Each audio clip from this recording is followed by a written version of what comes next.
प्रशांत कोरटकर यानं इतिहास संशोधक इंद्रजित सावंत यांना फोनवरून धमकी दिली आहे। यावर प्रतिक्रिया देताना इंद्रजित सावंत यांनी प्रशांत कोरटकर याच्यासारख्या व्यक्तीच्या धमक्यांना मी भीक घालत नसल्याचं ठणकावून सांगितलंय। छत्रपती संभाजी महाराजांचा खरा इतिहास मी कसा बदलू शकतो, त्यांचा खोटा आणि घाणेरडा इतिहास मी सांगावा अशी काही जणांची इच्छा आहे, पण मी खरा इतिहास सांगण्यापासून कधीच मागं हटणार नाही।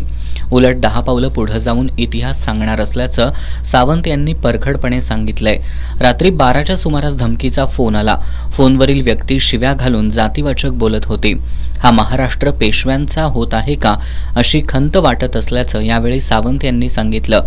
मुख्यमंत्री देवेंद्र फडणवीस यांनी देखील मी एका विशिष्ट समाजाचा आहे असा कधी उल्लेख केलेला नाही। फोनवरील व्यक्तीनं छत्रपती शिवाजी महाराजांचा एकेरी उल्लेख केला असून राज्याच्या गृहमंत्रालयाकडून यावर कारवाई करण्यात यावी अशी मागणी सावंत यांनी केली आहे। मला धमकी देणाऱ्या व्यक्तीनं मुख्यमंत्री देवेंद्र फडणवीस यांचंही नाव घेतलंय। मुख्यमंत्री देवेंद्र फडणवीस अशा व्यक्तीवर कारवाई करतील काय? संबंधित व्यक्तीची मोठ्या नेत्यांबरोबर उठबस आहे।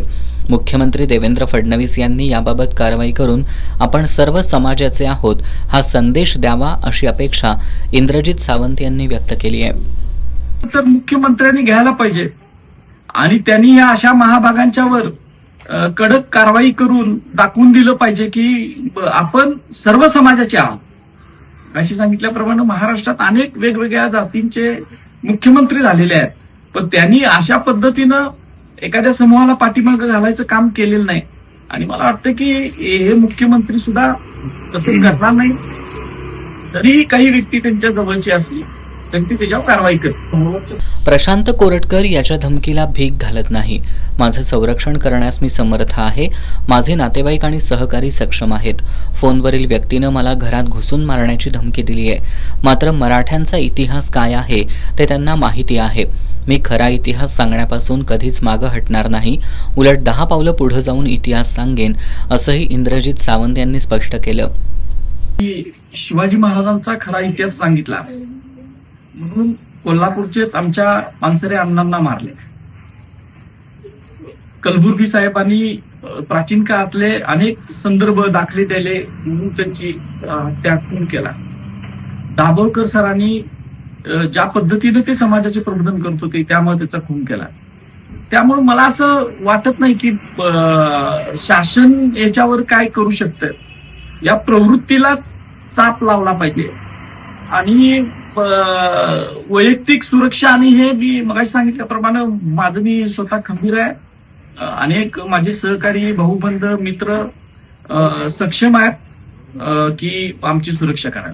छत्रपती शिवाजी महाराजांबद्दल जेम्स लेननं लिहिलेला घाणेरडा इतिहास मी सांगावा हे त्यांच्या मनामध्ये होतं, मात्र छत्रपती शिवाजी महाराजांचा खरा इतिहासच मी सांगत राहणार आहे असं त्यांनी सुनावलं। अत्यंत घाणेरडं आणि विकृत जेम्स लेननं जे लिहिलेलं होतं तेच परत यांच्या मनात आहे। तो घाणेरडा उल्लेख आम्ही का करावा वारंवार? ज्या वेळेला सांगायचं त्यावेळेला खुलून सांगितलेला होता लोकांना समजावं म्हणून, आता ते इतकं घाणेरडी गोष्ट वारंवार सांगावी अशी या भावना, या नालायकांची भावना आहे ती आम्ही सांगणार नाही, कारण तो इतिहास नाही, ते खोटा आहे। शिवाजी महाराजांची जिजाऊंची चारित्र्यहनन करण्यासाठी ज्या गोष्टी आहेत त्या वारंवार आपण सांगू नयेत एवढी सुद्धा अक्कल या लोकांना नाही आहे। म्हणजे त्यांच्या मनात काय आहे हे आपल्याला त्यावरून दिसून येते। दरम्यान इतिहास संशोधक इंद्रजित सावंत यांनी अनेक मुद्द्यावर प्रसार माध्यमांशी बोलताना आपली भूमिका स्पष्ट केली आहे। आपल्याला जीवे मारण्याची धमकी मिळाली त्याचं वाईट वाटत नाही, मात्र प्रशांत कोरटकर नावाच्या व्यक्तीनं छत्रपती शिवाजी महाराज त्याचबरोबर छत्रपती संभाजी महाराज यांच्या नावाचा एकेरी उल्लेख करून त्यांचा अवमान केलाय।